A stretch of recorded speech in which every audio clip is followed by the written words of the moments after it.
Welcome to Politics Now, where we interview the newsmakers making news here in Nevada, and we've got the biggest newsmaker of all today. I'm Steve Sebelius, alongside Patrick Walker, and we have Governor-elect Steve Sisolak. Thanks for taking the time to sit down with us. Thanks for having me. Appreciate it. Let's start with this. And I know things are new right now. You're still getting a handle on the entire state government, the state budget. You're working with the current governor on that. What would you, if you had to say your top three priorities going in for your first term and especially your first legislature, what would those three things be? Well, the three priorities, once we get into office, we've got a way to go before we get there. Obviously, assembling a transition team, which we've done, and then hiring some of our initial people. The same things that we talked about on the campaign: education, healthcare, and jobs. Those are the three issues that I'm going to put my primary focus on, getting started, and hopefully we'll make some progress on those quickly and move on to some other things. So we're seeing an increase in revenue, probably some expanded spending as well. As you look at that budget coming in, I think, is there anything that really sticks out at you that you would want to change? Well, we're just beginning to look at the budget and getting in the details of it, and had several discussions with the governor and with Mike Wilden about the budget. Hopefully we can get some budget people in place by the time we go up there later this week to talk about the specifics of it. But we're waiting for the final numbers that come out of the economic forum that are going to be released, and adjust it to our priorities as best we possibly can.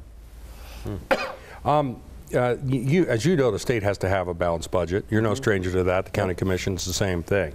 The new budget is actually $8.8 billion, a little bit more, but a lot of that surplus is spoken for in terms of the programs that Governor Sandoval's allocated that money to. And you're right, the roll-ups and the expanded caseloads and additional school enrollment. Given those factors, are there any changes that you're eyeing towards making in the budget? Well, I don't know if there's any changes and how many changes, how much flexibility there'll be for us to do that. Clearly, our priorities are going to be reflected in the budget. We need to see exactly what the line items are that he's put in, that whether or not I agree with all of them. The governor's been extremely cooperative in terms of helping us, but hopefully we'll be able to find some of the money that we need for the issues that we've been advocating, and I'm confident that with the right staff we'll be able to do that. Even though you're a Democrat, he's a Republican, it seems like you two are almost on the same page with respect, especially to education. I think we are on the same page. It's not almost on the same page. We clearly are, and we've talked numerous times. We talked during the campaign. When I asked about budget-related issues, we've talked many times in the last month or so since the election, and I admire him tremendously for what he did and the progress he made, and we just need to continue that a little bit further as it relates especially to education and Medicaid, Medicare. I think when you look at statewide issues now, as the first Southern Nevada governor since Kenny Gwinn, on election night you talked about one Nevada and really unifying North versus South, dispelling that notion. Governor Sandoval has sometimes been called the governor of Reno. What are you going to do to ensure that you're not picking up the nickname of governor of Las Vegas? Yeah, it's extremely important to me after coming through a brutal election, both the primary and the general. I had tough elections both ways, and people didn't think we'd make it through the primary, then we didn't think we'd make it through the general, and here we are. But I'm really strong on the One Nevada theme. I mean, I'm tired of the Republican, Democrat, North-South, men, women, black, white. I mean, I got to put that aside. I mean, we need to be one Nevada. If we need to move this state forward and realize our full potential, we need to come together. And unfortunately, that's not a popular thing to do in politics right now.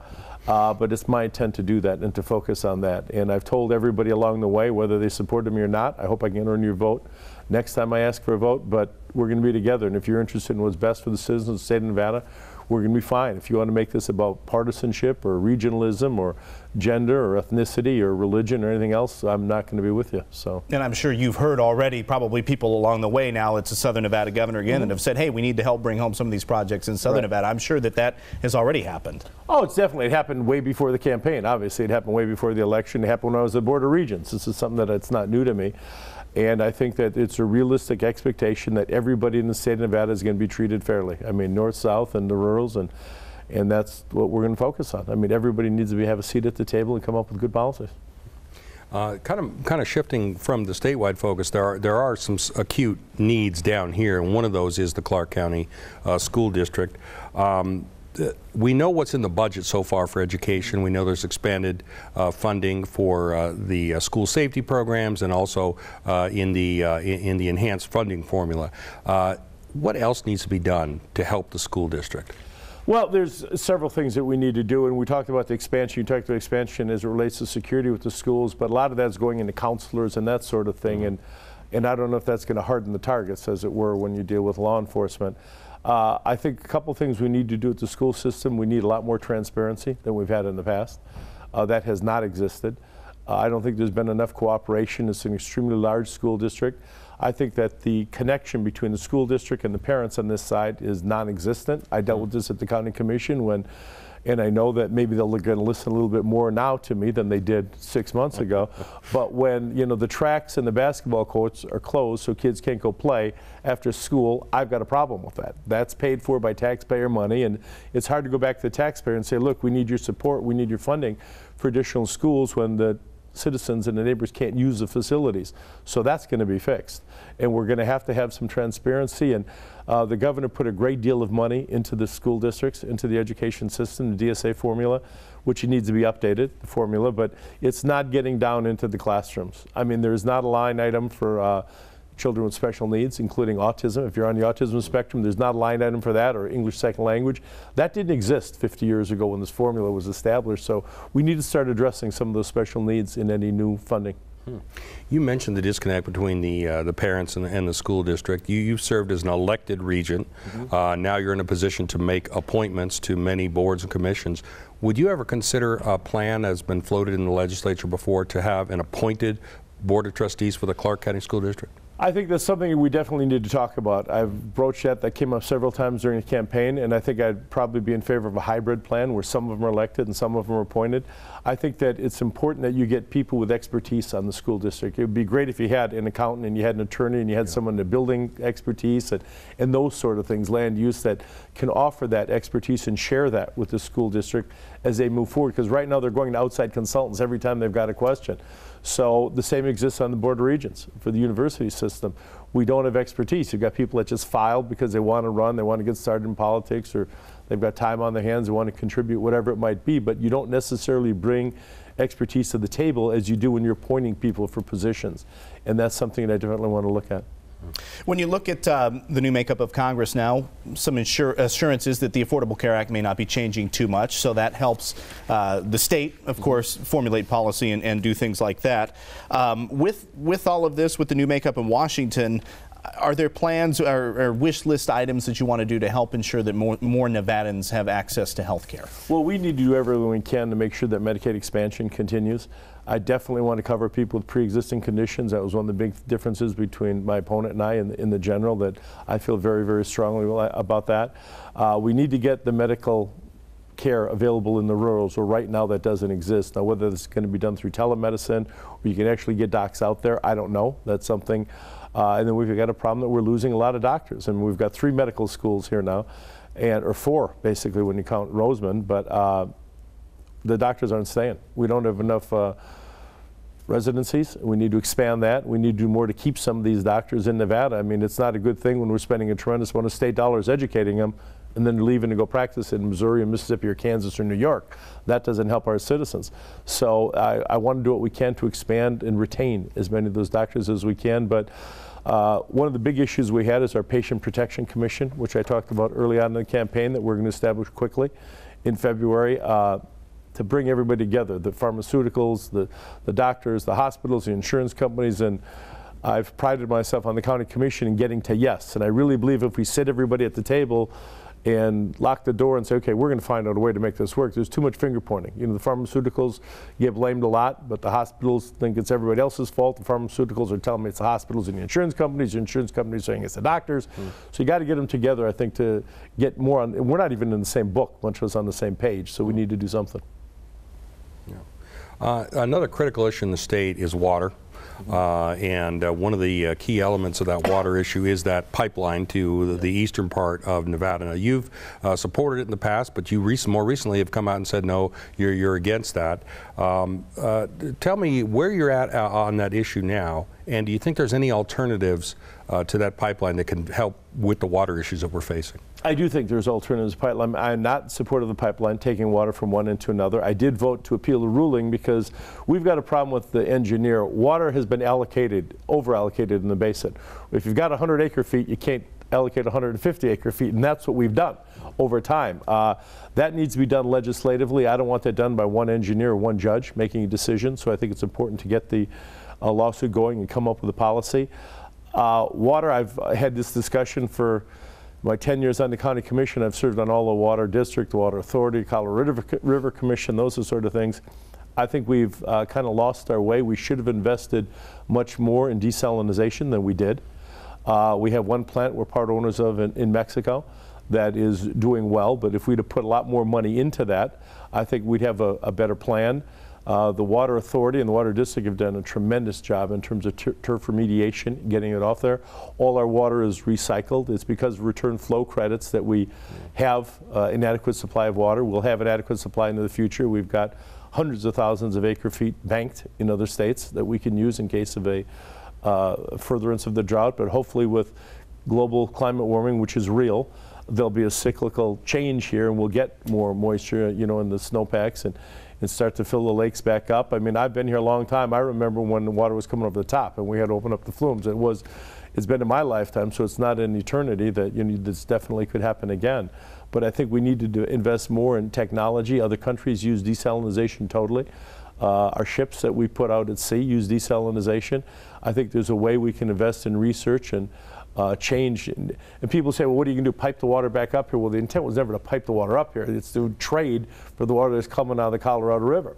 And I think that would go a long way, so that's going to be my focus. So it's not too late for desalinization as far as you're concerned. We should definitely pursue it. Absolutely not, especially we have one of the preeminent research institute, desert research institutes that's here, and two great universities, research institutions, and that's where the research should go, into those type of operations. And I don't think it's too late. I think it's right time.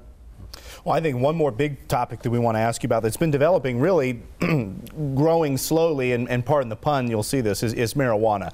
So we've gotten the point where we have recreational marijuana now. I know as on the county commission, the idea with the Green Ribbon panel and talking about consumption lounges is out there.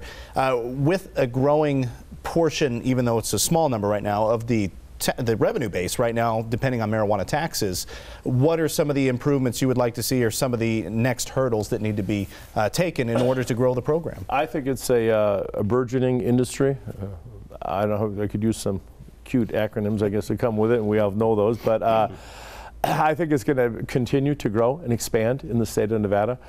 We've got some real problems. One of them is banking, which we're well aware of. I mean, we're knock on wood, we haven't had any major incidents or fatalities as a result, but when you're dealing with that much cash, it's inevitable. It's not just at the dispensaries. I mean, they come and they pay their property tax in cash, and they pay their water bill and their electric bill, and you know, all those sort of bills with duffel bags and backpacks full of $20 bills. That's not putting the people that are accepting the payment in a good position either, when they have to worry about dealing with all this cash and counting it. That's one thing. And another thing we have to have is the consistency of the rules. Businesses need consistency and constancy when it comes to this rulemaking.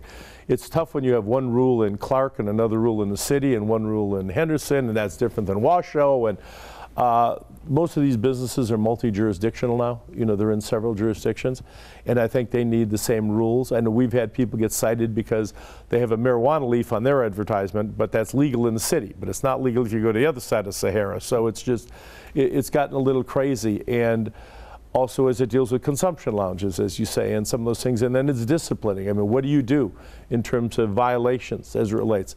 So one thing that I've explored and I've talked to the folks about in taxation is developing we have a gaming control board which sets a gold standard, and I think we could have a cannabis control board as it relates to cannabis for the state and have consistent rules across the state. I mean, if we're going to have consumption lounges, they should be everywhere. They shouldn't just be in one local jurisdiction.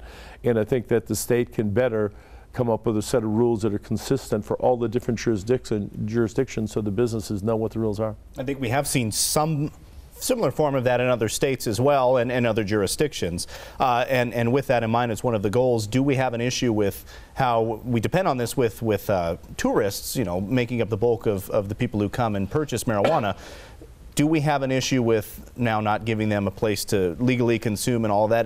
That seems to me to be a very important part of this whole picture here. It's definitely a part of this whole picture, and realistically, you can eat a candy bar in your room and nobody knows what you're eating. But if you're smoking the product, and I know they've got the vape pens and the vape thing, the little canister that you hold, that whole deal. We have to come up with something, because you can walk down the strip, and I've done that on a Friday night or Saturday night. You can clearly smell the product. I've been in several parades down here during the campaign, and at the end you could clearly smell the product. That's all over, and that's just not something new here. And I've talked to law enforcement, and they want to make sure that, you know, there's been no problems in terms of people getting angry and insightful and whatnot, their demonstration as it relates to marijuana. But you're putting officers in a tough spot, and we need to come up with a place. You're right. We're telling people, come to Las Vegas, you can partake in the product, but then you get to your room and they say you can't smoke it in your room. Now, not many of our hotels have balconies. I think the Cosmo's the only one that does. And I've asked, there's not been a big upsurge in terms of rooms being fumigated as a result of the marijuana, but we need to come up with a better plan. You're absolutely right. And I don't know what it is. I don't know if they belong on the Strip. Frankly, I'd need a lot of input from the resorts and the NRA, Resort Association, NRA, to determine what the best place to go with that would be, but it want it done in a safe manner. And what this industry, I think, is going to become a lot more popular moving forward. That's why we're going to pursue this and continue to embrace it. I think we need a consistent set of rules, and that the gold standard, and that's why I'd be in favor of a commission to deal with some of this. Sounds good. Well, I know you're really busy. One last question. Well, since you've been governor-elect, what's the biggest thing that surprised you so far? That my fiance said yes when I asked to get married. Congratulations. Thank you. I appreciate it. That's the biggest thing. Why she would want to get into this with me is beyond me. But that's the best thing that's happened to me since then as well. I don't think anything surprised me. I mean, it's extremely detailed. I've been to 2 governor training groups now, one down in Colorado Springs and one in New Orleans this past weekend. And the impact of the National Guard was one of the big things that I spent quite a bit of time on, because it's not something that I really analyzed during the campaign, of the control of the National Guard and what you need to be aware of and be briefed on. And it's a big job. It's a big, big job, and I've surrounded myself with what I feel are really, really good people, and have given me good advice, and I'm not going to get rushed in any decisions. We're going to be methodical and prudent and thoughtful as we move through that. And I really have high hopes for the state of Nevada moving forward. I think that we've got an opportunity to fix some things and improve on some things that Governor Sandoval initiated. And I'm honored and humbled that the voters have chosen me to get there. And if I didn't earn their vote, I'll hopefully earn their vote next time. But we're going to move forward. We're going to do the best we possibly can for the citizens of the state of Nevada. Sounds great. Well, Governor-elect, thank you so much for taking the time to sit down with us. And thank you for watching Politics Now. I'm Steve Sisolak alongside Patrick Walker. You can see us right here on 8 News Now, 4:30 p.m. every Saturday.